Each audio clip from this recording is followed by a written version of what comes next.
And then sales is the ability to articulate that problem in a way that's at least as good as the customer or the prospect themselves, if not better. You need to really marinate on that problem. And your job isn't to try and sell them or try to convince them to do something against their will. You're trying to solve that problem. And often that takes what's called the challenger mindset. There's a whole book called The Challenger Seller.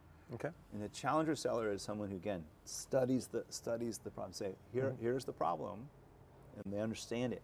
Here are different avenues or alternatives to solve that problem. And there's no one way to do things. There's many ways to do things. But here is, and let me educate you. You're an expert on the problem. I need to get parity, at least understand that problem. But I'm going to help you be a coach, be a guide, be a muse, to say, look, here are the different ways in which you could solve it. And you got to challenge their thinking. You got to challenge if they're thinking about it too narrowly. The best sellers are those who can basically open up their minds to an alternative, and then say, this is better for these reasons. Here's a world that's better. Come with me on this journey.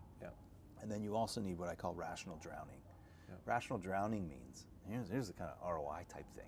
Right? It's going to save you this much time or money, or it's going to be better in a material and quantifiable way. And the best companies have what's called hard ROI, because you can say we're going to either replace this equipment or this process or these people.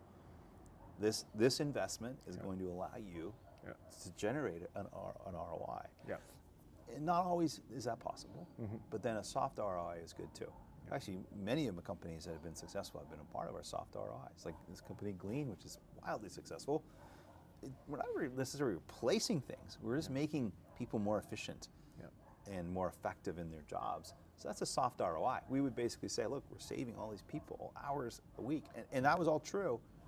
And it worked, even though it was a soft ROI. But you have to do that rational drawing. You have to do that math for them. So here's the vision. Here's the problem. Here's different alternatives to solve it.